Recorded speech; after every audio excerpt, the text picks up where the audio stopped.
Magandang araw sa lahat guys. Ngayon, naisipan nga namin pumunta sa Palmerston North kasi sahuran nga namin ngayon sa New Zealand guys.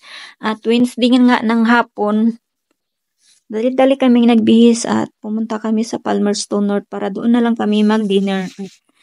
Ngayon, sa kanya naman kasi yung taya ngayon na maglilibre ng foods guys. So, naisipan kong kumain sa Turkish Delight or Turkish Foods sa dito sa New Zealand kasi may Turkish restaurant naman dito. So, habang nagmamasid nga ako sa paligid guys, na-miss ako dito sa mga tanawin kasi nga yung mga kahoy, punong kahoy dito guys is namumulaklak na sila ng golden yellow. At yan nga yung bulaklak nila guys. Patapos na kasi yung winter nila dito guys at ngayon is August ng first week. So, yung mga kahoy na yan guys ay namumulaklak ng late winter at umpisa ng spring. So, ayan na guys. Dito na nga kami sa Palmerston guys. Palmerston North sa New Zealand guys. At dumating na nga kami dito sa Turkish restaurant dito sa Palmerston. So, habang papasok kami dito sa restaurant guys is binasa ko muna yung mga dish nila or dito sa labas kasi ng restaurant guys may menu na nakalagay dyan sa malapit sa pintuan papuntang loob guys. So, binasa ko muna kung anong masarap nilang mga dish. So, andyan na nga guys yung menu nila sa table. So, binabasa ko muna bago kami mag-orders guys. Kasi, first time ko kasing kumain ng Turkish kebab cafe. So, Turkish foods, I mean. So, yan nga yung mga dish nila guys. So, yan din yung restaurant nila. Binidyo ko. Kasi ang ganda ng pagka-sit up ng restaurant nila guys. Para ding bahay. May mga sopa is. Ayan, may yung mga upuan is parang yung sala ng bahay. So, habang nag-aantay nga kami guys, nag-video-video muna ako dito sa loob ng restaurant kasi wala pa yung order namin. So, ang sabi pala nag-antay kami ng matagal dyan guys. So, ang sabi pala ng waitress guys is pag nag-order kami, pupunta nga kami doon sa cashier nila. So, doon na nga kami nag-order sa cashier at ito na nga yung pagkain namin guys. Yung na-order ko pala guys is cheese Iskender plate.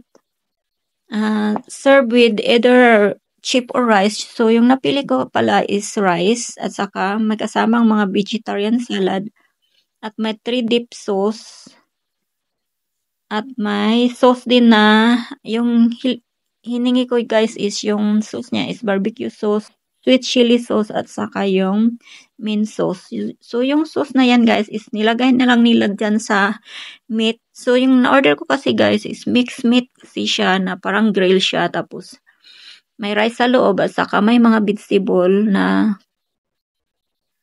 yung beetroot guys at saka kamatis, onion at cabbage yata yan guys. Hiniwa sa may carrots.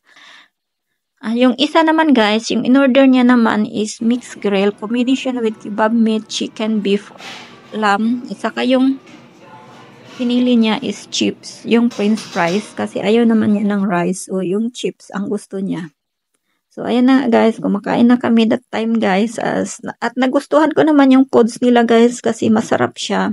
Yung lasa niya parang din, yung inihaw na or mga grill sa atin. Pero itong grill nila guys is manipis kasi guys kasi parang in-slice lang. Tapos may 3 dip sauce sila. Yan nga yung beetroot, saka hummus at saka jasik. Yan yung mga salad nila guys, gulay na at saka beetroot din guys, kamatis, onion at saka lettuce at cabbage.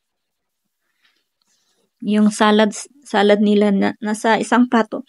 At busog na busog ako dyan guys kasi malaking plato naman yung pinaghainan nila dyan at saka punong-puno ng pagkain yung malaking plato guys. So, masarap siya ngayon. Nagustuhan ko yung foods nila. First time ko din kumain ng Turkish foods.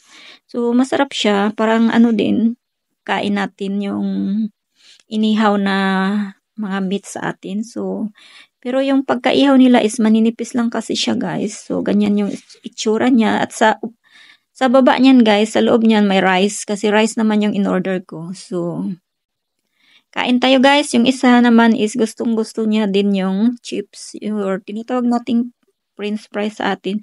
Yung halaga pala niyan guys is, yung binayaran namin lahat is 54 So, equivalent of 1,900 sa Philippine Piso. So, foods lang kasi yung in-order namin. So, hindi na kami umorder ng mga drinks, guys. Kasi mahal din yung drinks nila dito.